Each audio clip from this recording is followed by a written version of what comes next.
నా పేరు doctor CL Venkatrao. నా సెల్ నంబరు వాట్సాప్ నంబరు 9848055806. నా సెల్ నంబరు వాట్సాప్ నంబరు 9848055806. నేను గతంలో 7 సంవత్సరాల పాటు మెడికల్ కౌన్సిల్ ఆఫ్ ఇండియా సభ్యుడిగా పనిచేసి విశేష అనుభవాన్ని గడించాను. అప్పట్లో నన్ను మెడికల్ కౌన్సిల్ ఆఫ్ ఇండియాని పేరు మార్చి ప్రస్తుతం నేషనల్ మెడికల్ కమిషన్ అని పెట్టారు. అవే చట్టాలు, అవే నియమ నిబంధనలు, పేరు మారింది.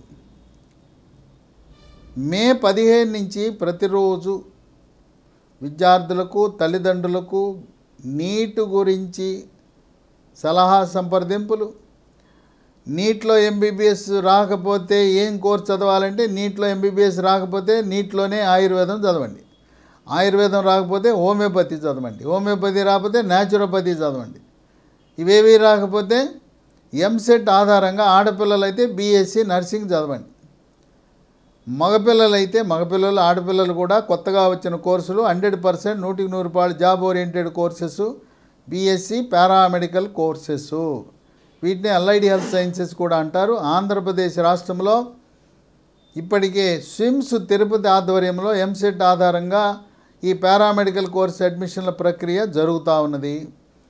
Doctor NTR university of health science ఆధ్వర్యంలో ఎంసెట్ ఆధారితంగా ఈ పారామెడికల్ కోర్సులో ఇంకా నోటిఫికేషన్ రావాలి, వస్తుంది. వచ్చినప్పుడు దరఖాస్తు పెట్టండి. తెలంగాణలో Kaloji Narayanarao university of health sciences, అలాగే నిమ్స్ పంజాగుట్టలో కూడా పారామెడికల్ కోర్సు ఉన్నాయి. వాటికి దరఖాస్తు పెట్టుకోవచ్చు. ఈ క్రమంలో మీరు దరఖాస్తులు చేసుకోండి.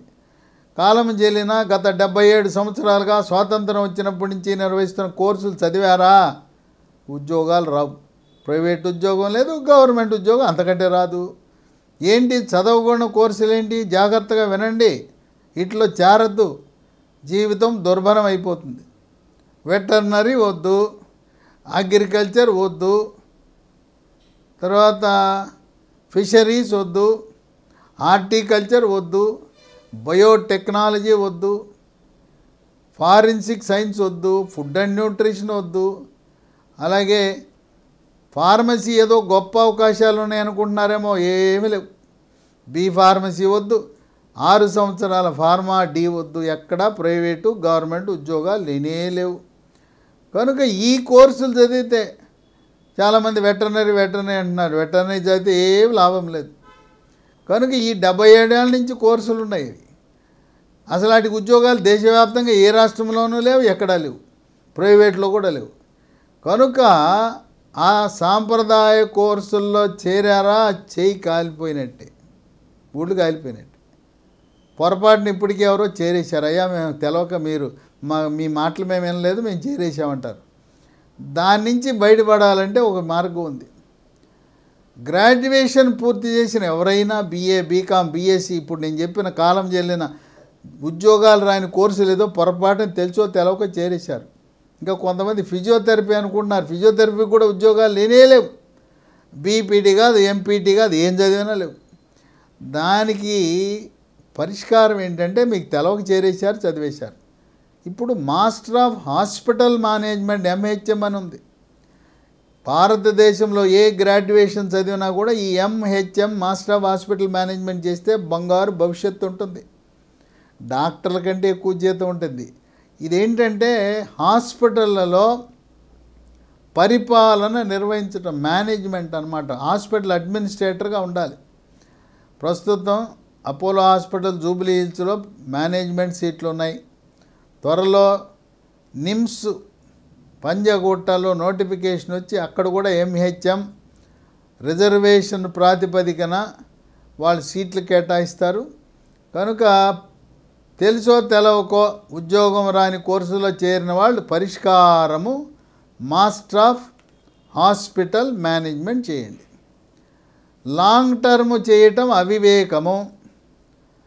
100 మంది చేస్తే ఒక్కరికి కూడా long term 1, long term 2, long term 3లో రావు. కనుక మాయ మాటలు నమ్మద్దు, తీయగా చెప్తారు. సీటు గ్యారంటీ, మీ అబ్బాయికి అమ్మాయికి లాంగ్ టర్మ్లో ర్యాంక్ రాకపోతే మీ డబ్బు వాపస్ అంటాడు. ఈ చేర్పించిన బ్రోకర్ మనకు కనపడ్డ అడ్రస్ ఉండడు. కనుక లాంగ్ టర్మ్ అవివేకము. తల్లిదండ్రులు, విద్యార్థులు గమనించండి. లాంగ్ టర్మ్ 1, 2, 3 ఏళ్ళు చదివిన వాళ్ళని అనుభవంతో నేను చెప్తా ఉన్నా, వాళ్ళందరినీ అడిగి తెలుసుకుని చెప్తా ఉన్నాను. ఎవరు లాంగ్ టర్మ్ అనే దానికి వెళ్ళద్దు. ఇక ఇప్పుడు నీట్ ర్యాంకులు వచ్చేసినాయి. కేంద్ర ప్రభుత్వము ఆల్ ఇండియా కౌన్సిలింగ్ జరుగుతూ ఉంది. 14వ తారీఖు నుంచి రిజిస్ట్రేషను, ఫీజు కట్టడం ఉంటుంది. 16 నుంచి వెబ్ ఆప్షన్లు పెట్టుకోవటం, 20వ తారీఖుతో ముగుస్తుంది. ఈ సెంట్రల్ కౌన్సిలింగ్ ఆల్ ఇండియా కౌన్సిల్తో సమాంతరంగా అన్ని రాష్ట్రాలు నోటిఫికేషన్ విడుదల చేస్తారు. అంటే ఆల్ ఇండియా కౌన్సిలింగ్లో 15% సీట్లు వాళ్ళు నింపుతూ ఉంటే, సమాంతరంగా రాష్ట్ర ప్రభుత్వాలు వాళ్లకున్న 85% సీట్లను నింపుతారు. ఇంకోటి ఏంటంటే, మీరు 2 చోట్ల దరఖాస్తు చేసుకుంటే ఆల్ ఇండియా కౌన్సిలింగ్లో సీట్ వచ్చింది, లేదు స్టేట్ ర్యాంకుల ప్రకారం స్టేట్లో కూడా సీట్ వచ్చింది. అప్పుడు ఏది ఎంపిక చేసుకోవాలో తెలియదు కనుక 2 ఫలితాలు ఒకే రోజు వచ్చే అవకాశం ఉంది. అప్పుడు మనం ఎంపిక చేసుకోవచ్చు. రాష్ట్ర స్టేట్ ర్యాంకులు ఎటువంటి ఉపయోగం ఉండదు. స్టేట్ ర్యాంకులను ఆధారంగా అడ్మిషన్లు జరగవు. ఆల్ ఇండియా ర్యాంక్ ఆధారంగానే అడ్మిషన్లు జరుగుతాయి. చాలామంది పాపం అమాయకులైన తల్లిదండ్రులు, విద్యార్థులు పోయిన సంవత్సరం ఈ మార్కులకు సీట్ వచ్చింది, నాకు కూడా ఈ సంవత్సరం వచ్చేస్తుందని భుజాలు ఎగరేసుకుంటున్నారు. మార్కుల ఆధారంగా సీట్లు రావు. ర్యాంకు ఆల్ ఇండియా ర్యాంక్ ఆధారంగానే సీట్లు వస్తాయి. మార్కులు ప్రామాణికము కాదు. పోయిన సంవత్సరం వచ్చిన మార్కులకి ఈ సంవత్సరం అడ్మిషన్ రాదు. అందువల్ల స్టేట్ ర్యాంకు ఉపయోగం లేదు. మార్కుల గురించి అసలు అవసరమే లేదు. అందువల్ల ఆల్ ఇండియా కౌన్సిలింగ్ మొదటి రౌండ్తో పాటు రాష్ట్రాలు కూడా మొదటి రౌండ్ నిర్వహిస్తారు. కేంద్ర రెండో రౌండ్తో రాష్ట్రాలు రెండో రౌండ్. తర్వాత మనం 2 చోట్ల దరఖాస్తు పెట్టండి, ఎక్కడ చేరాలనేది నిర్ణయం మీరు తీసుకోవచ్చు. దేశంలో మొట్టమొదటి రాష్ట్రం ఆల్ ఇండియా కౌన్సిలింగ్ ప్రకటించిన తర్వాత రాష్ట్ర ప్రభుత్వం ఇచ్చిన నోటిఫికేషన్ తెలంగాణ రాష్ట్రం. తెలంగాణ రాష్ట్రము విద్యార్థుల్ని దరఖాస్తు పెట్టుకోండి, ఫీజు కట్టండి, మీరు అడ్మిషన్లకు సిద్ధంగా ఉండమన్నారు. మీకు ర్యాంక్ వచ్చినంత మాత్రాన దరఖాస్తు పెట్టకపోతే సీట్ రాదు. అప్లికేషను కేంద్రానికి ఆల్ ఇండియా కౌన్సిలింగ్ పెట్టాలి, స్టేట్ వివిధ రాష్ట్రాల్లో మీరు పెట్టుకోవాలి. ఈ తెలంగాణ కౌన్సిలింగ్లో విశేషం ఏంటంటే, మీరు కేవలం సర్టిఫికెట్లు అప్లోడ్ చేయటం, ఫీజు కట్టడమే. ఆప్షన్లు పెట్టే ప్రక్రియ ఇప్పుడు లేదు. 4 ఆగస్టున ప్రారంభమై 13 ఆగస్టుతో ముగియనున్నది. ఆప్షన్లు తర్వాత సమయం ఇస్తారు. ఎందుకంటే ఇంకా కాలేజీల జాబితానే పూర్తి కాలేదు. తర్వాత కొత్త కాలేజీలు ఈ సంవత్సరానికి వస్తాయా లేదా ఇంకా తెలవలేదు. మీరు ఆప్షన్స్ ఎప్పుడు పెట్టుకోవాలంటే, ఈ నోటిఫికేషన్ మళ్ళీ వస్తుంది, పేపర్ ప్రకటన ఉండదు. ఎవరు కూడా మీరు దరఖాస్తు పెట్టుకుంటే మీకు ఎటువంటి వ్యక్తిగత సమాచారం ఇవ్వరు. రోజు వెబ్సైట్లోకి వెళ్ళండి, అక్కడ ఏముందో చూసుకోండి. తాజా సమాచారం, లేటెస్ట్ ఇన్ఫర్మేషన్ ఏంటో చూసుకొని తదనుగుణంగా మీరు స్పందించాలి. సీట్ వచ్చినా కూడా మీకు వ్యక్తిగత సమాచారం ఇవ్వరు, అది కూడా వెబ్సైట్లో చూసుకోవటమే. వార్తాపత్రికల్లో, టీవీల్లో ప్రకటనలు ఇవ్వరు. అందరూ కూడా దేశవ్యాప్తంగా రాష్ట్ర ప్రభుత్వాలు ఆల్ ఇండియా కౌన్సిలింగ్ మన వెబ్సైట్ మీద మాత్రమే ఆధారపడాలి. కనుక కాలేజీల ఆప్షన్ అనేది తదుపరి ఘట్టం. 7 కాలేజీల్లో ఈడబ్ల్యూఎస్ సీట్లు ఉన్నాయి తెలంగాణలో, అంతకుమించి లేవు. ఆ 7లో మీరు పెట్టుకోవచ్చు. తర్వాత కాలేజీల జాబితా ఇచ్చినప్పుడు ఆ కాలేజీలో సీట్ మ్యాట్రిక్స్ అంటారు. సీట్ మ్యాట్రిక్స్ అనగా ప్రతి కాలేజీలో మీకు వెబ్సైట్లో వస్తుంది. ఈ కాలేజీలో, ఈ గవర్నమెంటు, ఈ ప్రైవేట్ కాలేజీలో జనరల్ కేటగిరీ కింద ఎన్ని ఉన్నాయి, బీసీకి ఎన్ని ఉన్నాయి, ఎస్సీకి ఎన్ని ఉన్నాయి, ఎస్టీకి ఉన్నాయి, దివ్యాంగులకి ఎన్ని ఉన్నాయని ఆయా సీట్ల సంఖ్యను కూడా అక్కడ తెలియపరుస్తారు. అందువల్ల ఆ సీట్ మ్యాట్రిక్ వచ్చిన తర్వాత వెబ్ ఆప్షన్లు పెట్టుకోవాలి. వెబ్ ఆప్షన్లు పెట్టుకున్న తర్వాత దాన్ని వెబ్ ఆప్షన్స్ లాకింగ్ అంటారు. ఇది ఆల్ ఇండియా కౌన్సిలింగ్లోనూ లాక్ చేసుకోవాలి, స్టేట్లో కూడా లాక్ చేసుకోవాలి. కొన్ని సందర్భాల్లో వాళ్ళు మనం లాక్ చేయకపోయినా వాళ్ళే చేస్తారు. కానీ మీరు దరఖాస్తు పెట్టే కంప్యూటర్ సెంటర్ ఆయనకి చెప్పండి, వెబ్ ఆప్షన్స్ పెట్టిన తర్వాత 2 పనులు చేయాలి మీరు. లేదు ముందు దరఖాస్తు ఫీజు కట్టినా కూడా మీరు నింపింది సబ్మిట్ కొట్టక ముందు ఒక కాపీ డౌన్లోడ్ చేసుకోండి, హార్డ్ కాపీ తప్పనిసరి. అట్లాగే ఆప్షన్స్ పెడితే ఏం ఆప్షన్స్ పెట్టారనేది మీరు ఒక హార్డ్ కాపీ పెట్టుకోండి. ఈ లాకింగ్ అనేది కొత్తగా పెట్టారు. ఆల్ ఇండియా కౌన్సిలింగ్కి లాకింగ్ ఉంది. ఆప్షన్స్ పెట్టేసిన తర్వాత మీరు బిగించేస్తున్నారు. ఇక మళ్ళీ ఎడిట్ ఆప్షన్స్ ఉండవు. దరఖాస్తు జాగ్రత్తగా పెట్టండి, ఎడిట్ ఆప్షన్స్ ఎవరు.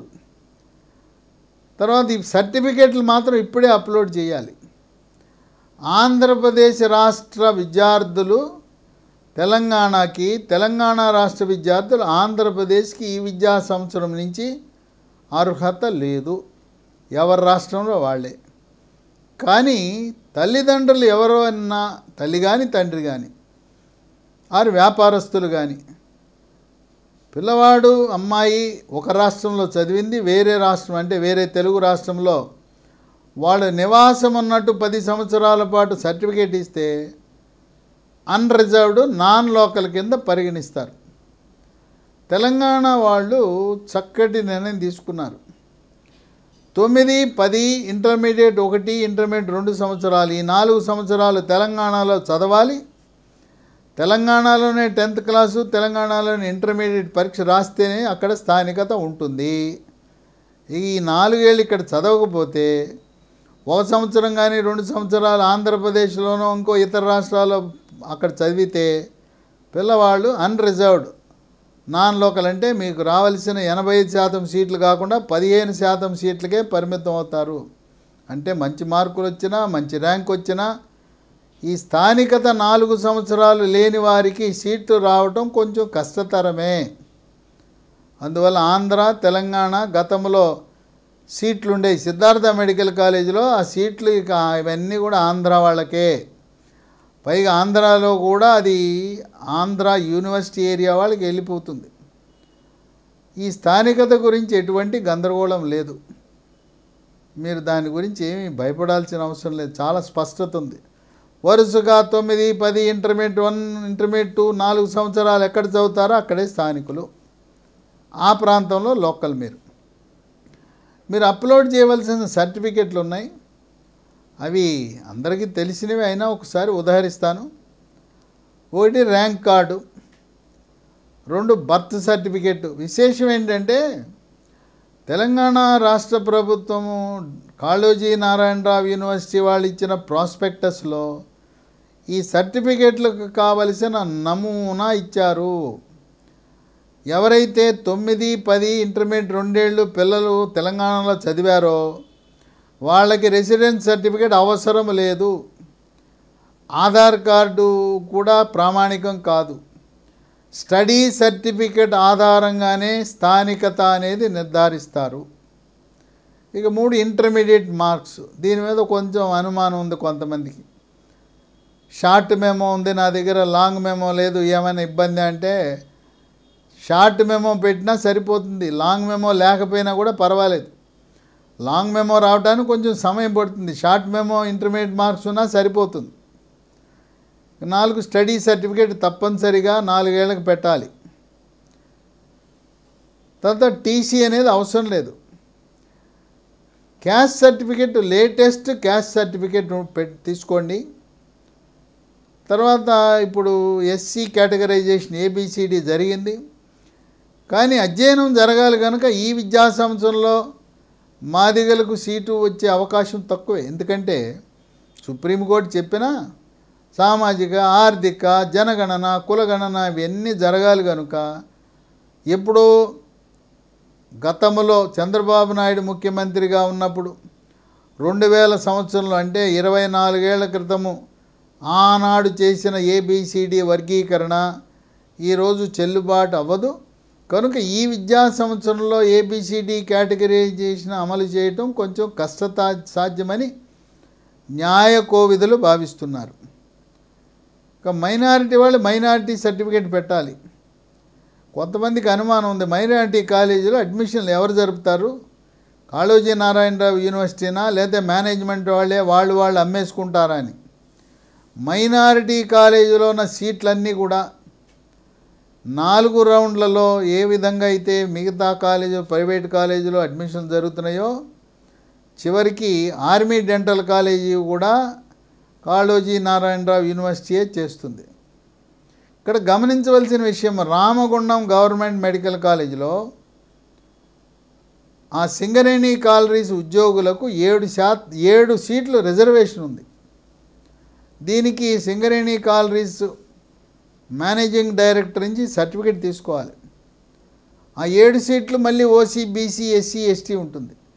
కనుక సింగరేణి బొగ్గు గనులలో పనిచేసే ఉద్యోగస్తుల యొక్క పిల్లలు రామగుండంలో సీటు పొందటానికి రిజర్వేషన్ ఉందని గమనించండి. ఇప్పుడే మీరు అప్లోడ్ చేయాలి. రామగుండంలో మీకు రిజర్వేషన్ కావాలంటే ఆ సింగరేణి యాజమాన్యం నుంచి సర్టిఫికేట్ ఇప్పుడే పెట్టవలసిన అవసరం ఉన్నది. ఇక NCCకి పర్సంటేజ్ లేదు. NCCకి కేవలం గ్రేస్ మార్క్స్ మాత్రమే ఇచ్చారు. రిపబ్లిక్ డేకి క్యాంప్కి వెళ్తే 7%, సైనిక్ క్యాంప్కి వెళ్తే 5%, NCC B సర్టిఫికేట్ వెళ్తే 3, 15% గ్రేస్ మార్కులు ఇచ్చారు కానీ పర్సంటేజ్ రిజర్వేషన్ ఇంతకుముందున్న 1% లేదు. ఫీజు OC, BCకి 3500, SC, STకి 2900. ఒకవేళ మీరు సీట్ వచ్చి చేరిన తర్వాత మీరు కోర్సు మానేస్తే 20 లక్షల రూపాయలు తెలంగాణ ప్రభుత్వానికి కట్టాల్సి ఉంటుందని మీరు బాండ్ రాసివ్వాలి. 20 లక్షలు మీరు చెల్లించవలసి ఉంటుంది. ఈ ప్రింటౌట్ తీసుకోవటం మాత్రం మర్చిపోవద్దు. సబ్మిట్ కొట్టకముందు ప్రింటౌట్ తీసుకోండి. ఆ ప్రింటౌట్ ఉండాలి. ఆప్షన్స్ పెట్టినప్పుడు అప్పుడు కూడా మళ్ళీ ప్రింటౌట్ తీసుకుని మీరు ఏం దరఖాస్తు పెట్టారు, ఎలా పెట్టారు అనేది ఆధారాలు కావాలి. కనుక సర్టిఫికేట్లు ఏం కావాలి, దాంట్లో మ్యాండేటరీ సర్టిఫికేట్ మీరు పెట్టకపోతే మీకు ఇబ్బంది వస్తుంది. కనుక అక్కడ మ్యాండేటరీ అని రాశాడు. మ్యాండేటరీ అంటే తప్పనిసరిగా ఇది అప్లోడ్ చేయండి అని. మళ్ళీ ఒక అవకాశం ఇస్తాడా సార్ అంటే ఇవ్వచ్చు, ఇవ్వకపోవచ్చు. ఇప్పుడు ఈ సర్టిఫికేట్ పెట్టలేదు, ఆ సర్టిఫికేట్ పెట్టలేదంటే యూనివర్సిటీ వాడు ఇవ్వచ్చు, ఇవ్వకపోవచ్చు. కనుక ఈ లోపలే 13వ తారీఖు లోపలే మీరు సర్టిఫికేట్ తీసుకుని పెట్టండి. గవర్నమెంట్ ఉద్యోగం చేస్తున్న కేంద్ర రాష్ట్ర ప్రభుత్వ ఉద్యోగులు మీ పిల్లలు ఆంధ్రప్రదేశ్లో చదువుకుంటే, మీరు తెలంగాణలో ఉద్యోగం చేస్తుంటే మీరు రాష్ట్ర ప్రభుత్వం నుంచి ఒక సర్టిఫికేట్ తీసుకోండి. మీరు 10 సంవత్సరాలకు మించి 20 సంవత్సరాలు ఇక్కడ ఉద్యోగం చేస్తున్నట్టు సర్టిఫికేట్ తీసుకోండి. తద్వారా మీ పిల్లలు చదివింది ఆంధ్ర అయినా తెలంగాణలో అన్రిజర్వ్డ్ నాన్ లోకల్ సీటుకి అర్హత పొందుతారు. ఇది కూడా 4 రౌండ్లలో జరుగుతుంది. ఓ చోట మేము తెలుసో తెలవకో చేరిపోయామండి, మాకు ఫీజు వెనక్కి ఇస్తారా, సర్టిఫికేట్లు వెనక్కి ఇస్తారా అంటే ఒకటే గుర్తుంచుకోండి. వెబ్సైట్లలో ఆల్ ఇండియా MCC వెబ్సైట్లలోనూ రాష్ట్ర ప్రభుత్వ వెబ్సైట్లలోనూ ఫ్రీ ఎగ్జిట్ అని ఇస్తారు. ఆ ఫ్రీ ఎగ్జిట్ అనేది ఈ డేట్లో ఈ డేటు ఈ గంట నుంచి ఈ డేటు ఈ గంట వరకు ఫ్రీ ఎగ్జిట్ అంటే మీరు కాలేజీకి వెళ్ళి మీ సర్టిఫికేట్లు తెచ్చేసుకోవచ్చు, మీ ఫీజు వెనక్కి వస్తుంది. ఫ్రీ ఎగ్జిట్ ఇవ్వకపోతే బయటకు రావటం కుదరదు. ఫ్రీ ఎగ్జిట్ ప్రకటన అనేది కాళోజీ నారాయణరావు యూనివర్సిటీ అలాగే రాష్ట్ర ప్రభుత్వాల వెబ్సైట్లో MCC వెబ్సైట్లో ప్రకటిస్తారు. అంటే మీరు విధిగా చేయవలసింది ఏంటంటే పొద్దున ఒకసారి చూడండి, MCC all India counselling website పొద్దున ఒకసారి చూడండి, కాళోజీ నారాయణరావు యూనివర్సిటీ పొద్దున చూడండి, అట్లాగే ఆంధ్ర వాళ్ళు ఉంటే డాక్టర్ ఎన్టీఆర్ యూహెచ్ఎస్ వెబ్సైట్ చూడండి, సాయంత్రం ఒకసారి చూడండి, 2 సార్లు చూడండి. మేము జూమ్ లింక్లో మీకు తెలియజేస్తాం. జూమ్ లింకు అట్లాగే మీ సౌకర్యం కోసం వాట్సాప్ లింక్ కూడా మేము వాట్సాప్ కూడా గ్రూపులు ఏర్పాటు చేయడం జరిగింది. వాట్సాప్ లింకు జూమ్ లింకు కూడా ఈ వీడియో యొక్క డిస్క్రిప్షన్ బాక్స్లోనే మీరు చూడొచ్చు. ఇంకా ఏదైనా అనుమానాలు ఉంటే లేదు మీకు లింక్ కావాలంటే నా వాట్సాప్ నంబర్కి మెసేజ్ పెడితే మీకు లింక్ పంపిస్తాను. మీరు ఈ తెలంగాణ రాష్ట్ర నోటిఫికేషన్కి 13 లోపల స్పందించండి. నేను చూడలేదు 13 తర్వాత అంటే 13 తర్వాత మీకు మరి అవకాశం రాదు. కనుక నేను చూడలేదు, నాకు తెలవలేదు అని అంటే దానికి ఏమీ ప్రయోజనం ఉండదు. సకాలంలో సరిగ్గా వాళ్ళు చెప్పిన డేటు చెప్పిన సమయం లోపల దరఖాస్తు చేస్తేనే సీట్ ఇస్తారు. ర్యాంకు కార్డు చేతిలో ఉన్నంత మాత్రాన దరఖాస్తు పెట్టకుండా మీకు పిలిచి సీటు ఇవ్వటం అనేది ఉండదు. ఎన్సీసీలో ఉన్నవాళ్ళు అలాగే క్యాప్ కోటా మిలిటరీ వాళ్ళ పిల్లలు, పోలీస్ మార్టియర్ పిల్లలు మీకు సీటు వస్తుందో రాదో నమ్మకం లేదు, అవన్నీ ఆఖరికి ఉంటాయి. అందువల్ల మీకున్న అవకాశాలను పాడు చేయకుండా మీకు 15 లక్షలు కట్టే ఆర్థిక స్తోమత ఉంటే నేను ఎన్సీసీకి పెట్టాను, క్యాప్ కోటా పెట్టాను, పిఎంసీ అంటే పోలీస్ మార్టియర్ చిల్డ్రన్కి పెట్టానని వాటి కోసం ఎదురు చూడొద్దు. దివ్యాంగులకైతే 5% సీట్లు ఉన్నాయి. అయితే మీ దగ్గర ఉన్న సదరం సర్టిఫికేట్ చెల్లదు. ఆంధ్రప్రదేశ్లోనేమో ఎన్టీఆర్ యూనివర్సిటీ ఆఫ్ హెల్త్ సైన్సెస్లో ఒక ప్రత్యేక మెడికల్ బోర్డు పెడతారు. తెలంగాణలో వరంగల్లో కాళోజీ నారాయణరావు యూనివర్సిటీలో ఒక మెడికల్ బోర్డు పెడతారు. మీ సదరం సర్టిఫికేట్ చూపించవచ్చు వాళ్ళకి, మీకు వేసిన పర్సంటేజీలు చెల్లవు. నేషనల్ మెడికల్ కమిషన్ వారు ఇచ్చిన ఆదేశాల మేరకు మళ్ళీ మెడికల్ బోర్డు అక్కడికి వచ్చిన ప్రొఫెసర్లు మళ్ళీ పరీక్ష చేసి వాళ్ళు మీరు దివ్యాంగులు మీ పర్సంటేజ్ని నిర్ధారణ చేస్తేనే మీకు సీట్ వస్తుంది. కనుక నా దగ్గర సదరం సర్టిఫికేట్ ఉంది, దీని ప్రకారం నాకు గ్యారంటీ అని అనుకోవద్దు. దీనికి కూడా ఎప్పుడు యూనివర్సిటీకి వెళ్ళాలనేది కూడా వెబ్సైట్లోనే నోటిఫికేషన్ ఇస్తారు, అనౌన్స్మెంట్స్ అని ఇస్తుంటారు. కనుక తెలంగాణ విద్యార్థులు తల్లిదండ్రులు 4 ఆగస్టు నుంచి 13 ఆగస్టు వరకు జరిగే దరఖాస్తు, ఫీజు చెల్లింపు, సర్టిఫికెట్లు అప్లోడ్ చేసే కార్యక్రమంలో పాల్గొని ఈ కాలేజీల జాబితా సీట్ మ్యాట్రిక్స్ ఎప్పుడు వస్తుందా, ఆప్షన్స్ ఎప్పుడు పెట్టాల్సి వస్తుందా అని చూస్తూ ఉండండి. అలాగే మిలిటరీ కోటా కింద అర్హత పొందాలంటే సోమాజిగూడలో ఉండే సైనిక్ వెల్ఫేర్ బోర్డు దగ్గరికి వెళ్తే అక్కడ మిలిటరీ తరపున ప్రత్యేకంగా ఏర్పాటు చేసిన బోర్డు వాళ్ళు మీకు అర్హత ఉన్నదా లేదా నిర్ధారణ చేస్తారు. అందువల్ల ఈ ప్రత్యేక కేటగిరీ దివ్యాంగులైతే పర్వాలేదు, మిగతా వారు మాత్రం 0.5%, 1% నమ్ముకుని మీకు ఆర్థిక స్తోమత ఉన్న బి కేటగిరీ సీటు పోగొట్టుకుంటారు. కనుక జాగ్రత్తగా ఉండండి. ఈ ప్రత్యేక కేటగిరీల అడ్మిషన్లు ఆఖరికి జరుగుతాయి. ఈ లోపల 1వ రౌండు 2వ రౌండు 3వ రౌండ్ అన్నీ నిండిపోతాయి. అక్కడ రాలేదని తెలుసుకున్న తర్వాత మీ దగ్గర డబ్బులు ఉన్నా కూడా కట్టుకోవడానికి బి కేటగిరీ సీట్లు లభించవు. కనుక జాగ్రత్తగా ఫ్రీ ఎగ్జిట్ ఉంటుంది. కనుక ఏదో కాలేజీలో 15 లక్షలు కట్టి చేరినా ఫ్రీ ఎగ్జిట్ సదుపాయాన్ని తీసుకుని మీకు ప్రత్యేక కేటగిరీలో ఎన్సీసీనో, దివ్యాంగుల కోటానో, క్యాప్ కోటానో, పిఎంసీ కోటానో సీట్ వస్తే బయటకు వచ్చే అవకాశం ఉంది. ఏదేమైనా జాగ్రత్తగా ప్రాస్పెక్టస్ చదవండి, సర్టిఫికెట్ల నమూనా చూడండి. 4 ఏళ్ళు ఇక్కడ చదివినట్టు స్టడీ సర్టిఫికెట్ ఉంటే ఇంకా మీరు ఎవరు కూడా పిల్లవాడికి రెసిడెన్స్ సర్టిఫికెట్ వద్దు, తల్లిదండ్రుల రెసిడెన్స్ కూడా అవసరం లేదు. స్టడీ సర్టిఫికెట్ ఆధారంగానే స్థానికత అనేది నిర్ధారణ చేస్తారు. తప్పకుండా అన్ని పేజీలు సవివరముగా కాళోజీ నారాయణరావు యూనివర్సిటీ ప్రాస్పెక్టస్ను చదివి, నమూనాలు చదివి, తర్వాత ఏదైనా సర్టిఫికేట్ పొందాలంటే తహసీల్దార్ ఇవ్వాలి. ఇన్కమ్ సర్టిఫికేట్ కానీ, క్యాస్ట్ సర్టిఫికేట్ కానీ, అలాగే ఈడబ్ల్యూఎస్ కోటా కింద అర్హత పొందాలంటే 1 ఏప్రిల్ తర్వాత తాజా ఇన్కమ్ సర్టిఫికేట్ కావాలి. అలాగే ఈడబ్ల్యూఎస్ఏ కాదు, ఓబీసీ కోటాలో కేంద్ర ప్రభుత్వ సీట్లకు దరఖాస్తు పెట్టుకోవాలన్నా కూడా 1 ఏప్రిల్ తర్వాత మాత్రమే తీసుకున్న సర్టిఫికెట్లు చెల్లుబాటులో ఉంటాయి.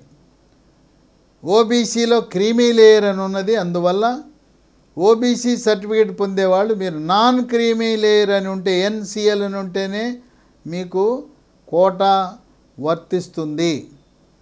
క్యాస్ట్ సర్టిఫికేట్ కూడా వాళ్ళు తాజా క్యాస్ట్ సర్టిఫికేట్ తీసుకోమన్నారు కనుక తీసుకుని సబ్మిట్ చేయవలసి ఉంటుంది. ఎస్సీ ఏబిసిడి కేటగిరైజేషన్ అనేది ఈ విద్యా సంవత్సరంకి ఈ అడ్మిషన్లకు వర్తించే అవకాశము చాలా తక్కువ. రాష్ట్ర ప్రభుత్వం ఆర్డినెన్స్ ఇచ్చిన, శాసనసభలు ఆమోదించిన అధ్యయనం జరగకుండా ఇప్పటికిప్పుడు ఈ విద్యా సంవత్సరంలో ఉద్యోగాలకు అడ్మిషన్లకు యూనివర్సిటీ కాలేజీల అడ్మిషన్కు అమలు చేయటం సాధ్యపడదని, న్యాయపరమైన చిక్కులు ఉంటాయి కనుక వచ్చే విద్యా సంవత్సరానికి ఉద్యోగాలకి కోర్సులకు అమలవుతుందని సుప్రీంకోర్టు, హైకోర్టు న్యాయవాదులు భావిస్తున్నారని గమనించండి. మీరు తెలంగాణతో పాటు ఆల్ ఇండియా కౌన్సిలింగు, ఇతర రాష్ట్రాల కౌన్సిలింగ్ కూడా మీరు సొంత రాష్ట్రం మినహాయించి ఇతర రాష్ట్రాలలో కేవలం పేమెంటు, మేనేజ్మెంటు లేదా ఎన్ఆర్ఐ సీట్లు అంటే డబ్బు కట్టే సీట్లకు మాత్రమే మీకు అర్హత ఉంటుంది. ఆల్ ఇండియా కౌన్సిలింగ్ దాటి ఇతర రాష్ట్రాలలో వారి వెబ్సైట్లో దరఖాస్తు పెడితే మీకు డబ్బు కట్టే సీట్లు, కొనుక్కునే సీట్లకి అర్హత ఉంటుంది, కానీ ఫ్రీ సీట్లకి మీకు అర్హత ఉండదు. ఆల్ ఇండియా కోటా దాంట్లో ఎంబీబీఎస్, బీడీఎస్, బీఎస్సీ నర్సింగ్ కూడా ఉన్నాయి. ఇక్కడ ఇప్పుడు ఈ నోటిఫికేషన్లో ఎంబీబీఎస్, బీడీఎస్ ఇప్పుడు జరిగే అడ్మిషన్లు కేవలం ఫ్రీ సీట్లకు మాత్రమే. గవర్నమెంట్ మెడికల్ కాలేజీలు ఉండే ఫ్రీ సీట్లు, ప్రైవేటు మెడికల్ కాలేజీలో ఏ కేటగిరీకి చెందిన 50% సీట్లు, ఈ ఏ కేటగిరీ కొంత ఫీజు చెల్లించవలసి ఉంటుంది. అదే గవర్నమెంట్ కాలేజ్ అయితే గరిష్టంగా 15,000 మాత్రమే ఫీజు ఉంటుంది. ఇది ఈ నోటిఫికేషన్కి తక్షణమే స్పందించి దరఖాస్తు, ఫీజు, సర్టిఫికెట్లు అప్లోడ్ చేయవలసిందిగా విజ్ఞప్తి చేస్తూ, ఇంకా మీకేమైనా అనుమానాలు ఉంటే నేను నిర్వహించే జూమ్ మీటింగులో భాగస్వాములు కండి. ఎవరు పడితే వాళ్ళు వీడియోలు చేస్తున్నారు, ఆ వీడియోలు నమ్మద్దు. బ్రోకర్లు, దళారులు ఫోన్లు చేసి తల్లిదండ్రులను మోసపుచ్చడానికి ప్రయత్నిస్తున్నారు. మాకు కాలేజీల యాజమాన్యాలు తెలుసు, మేము బ్యాక్డోర్ ఎంట్రీ ద్వారా, దొడ్డి ద్వారా మీకు తక్కువ రేటుకి సీట్లు ఇప్పిస్తామని మోసం చేయాలని సంకల్పంతున్నారు. మీరు రూపాయి జారారా పోయినట్టే, దొడ్డిదారి అనేది లేదు. చివరికి కాలేజీ స్థాపించిన, ప్రైవేట్ కాలేజీ స్థాపించిన యజమాని కూడా తన కొడుకో, కూతురుకో, మనవడికో, మనవరాలకో సీట్ ఇచ్చే పరిస్థితి లేదు. అన్నీ కూడా వెబ్ కౌన్సిలింగ్ ద్వారా కంప్యూటర్ మాత్రమే అలాట్ చేస్తుంది. మీరు ఆప్షన్స్ పెట్టుకునేటప్పుడు 1వ నంబర్ ఆప్షన్ మీకు చాలా కీలకము. ఆ 1వ నంబర్ సీటు మీకు అలాట్ అయిపోతే 2వ రౌండ్లో, 3వ రౌండ్లో మీకు సీటు మారదు. కనుక జాగ్రత్తగా ఆప్షన్స్ ఎంపిక చేసుకోండి. తల్లిదండ్రులకు ఆప్షన్స్ వచ్చినప్పుడు ఎలా పెట్టాలని చెప్తాను. అయినా మౌలికంగా ఒక సిద్ధాంతం ఉన్నది. ఎంబీబీఎస్ అనేది గొప్ప కోర్సు కాదు. ఎట్లయితే ఇంటర్మీడియట్లో బాటనీ, జువాలజీ, ఫిజిక్స్, కెమిస్ట్రీ ఎట్లా బట్టి కొట్టి సీట్ సాధించారో, పీజీ నీట్ సాధించే దిశగా ఇవి కూడా బట్టి కొట్టే సబ్జెక్టులే. పెద్దగా ప్రాక్టికల్ ట్రైనింగ్ అంటూ ఉండదు. దేశంలో ఏ కాలేజీలో చదివినా ఒకటే. 17 నుంచి 21 సంవత్సరాల మధ్యలో పిల్లలు, మగపిల్లలు, ఆడపిల్లలు కూడా తప్పుదారి పడతారు. సుమారు 40% మంది దారి తప్పుతున్నారు. అందువల్ల నేను మీకు ఇచ్చే సలహా, మీరు ఏ సిటీలో ఉంటున్నారో, ఏ టౌన్లో ఉంటున్నారో అక్కడ ఉండే కాలేజీలో చేర్పించండి. మా ఊర్లో ప్రైవేట్ కాలేజ్ ఉందండి, గవర్నమెంట్ లేదంటే ప్రైవేట్ కాలేజీ చేర్పించండి. ఇది ఒకటి ఆప్షన్. 2, మాకు వచ్చిన చోట మేము అమ్మ నాన్న మేము వెళ్ళిపోతామండి, అక్కడ వెళ్ళి చదివించుకుంటాం, లేదా అమ్మమ్మ మరి నాయనమ్మ ఉంది వాళ్ళు వండి పెడతారు వాళ్ళు చూసుకుంటారంటే పర్వాలేదు. ఇక 3వ కేటగిరీ హాస్టల్లో పెట్టడం. హాస్టల్లో పెడితే గాలిపటం తెగిపోతే, దారం తెగిపోతే ఎక్కడ పోతుందో గాలిపటం మనకు తెలుస్తుందా? కనుక పీజీ వచ్చినప్పుడు మాత్రం వాళ్ళు బాధ్యతాయుతంగా ఉంటారు. నిజమైన హాస్పిటల్ యొక్క మౌలిక సదుపాయాలు, కాలేజీల మౌలిక సదుపాయాలు, పేషెంట్ల సంఖ్య అవన్నీ కూడా ఎంబీబీఎస్ కోర్సుకి అప్రస్తుతము. ఇక్కడ మళ్ళీ ఎట్లయితే ఇంటర్మీడియట్లో నారాయణ శ్రీ చైతన్యలో బట్టి కొట్టారో అదే బట్టి కార్యక్రమం కొనసాగుతుంది. చదవటం రోజు మొదటి రోజు నుంచి చదవటమే, చదివేసి పీజీ నీట్లో అప్పుడు సీట్ సాధించిన తర్వాత అప్పుడు మంచి కాలేజీ మంచి హాస్పిటల్ అప్పుడు ఆలోచించాలి. కానీ ఇప్పుడు దేశంలో ఎక్కడ చదివినా ఎంబీబీఎస్ అనేది ఫౌండేషన్ కోర్సు మాత్రమే. ఇవాళ ఒక కాలేజీలో 250 మంది ఉంటే ఎంబీబీఎస్ విద్యార్థులు ఏం చెప్తారు? పాఠాలు ఏముంటుంది? ఏం ప్రాక్టికల్ ట్రైనింగ్ ఉంటుంది? కనుక అపోహలకు పోయి దూరపు కొండలు నున్న నానేసి ఆ కాలేజీ మంచిది ఈ కాలేజీ మంచిదని ఎక్కడో తీసుకెళ్ళి పిల్లల్ని హాస్టల్లో పెడితే మాత్రం మరి వాళ్ళ భవిష్యత్తు అగమ్య గోచరం అవుతుంది. తర్వాత మనం ఏం చేయలేం. పిల్లల్ని హాస్టల్లో పెట్టిన తర్వాత తల్లిదండ్రులు గుండెలు బాదుకోవాల్సిన పరిస్థితి ఉన్నది. ఈ రోజున అన్ని రకాలుగా పిల్లలు దారి తప్పే అవకాశం ఉందని తల్లిదండ్రులు గమనించి ఈ నిర్ణయాన్ని ఆప్షన్స్ పెట్టేటప్పుడు చూసుకోండి. ఏ కాలేజీ అయినా కూడా అది ప్రైవేట్ కాలేజా గవర్నమెంట్ కాలేజా ఎక్కడ ఉన్నా కూడా ఎంబీబీఎస్ అన్ని ప్రమాణాలు ఒకే రకంగా ఉంటాయని గమనించి తల్లిదండ్రుల పర్యవేక్షణలో పిల్లల్ని చదివించుకునే విధంగా మీరు చర్యలు తీసుకోండి.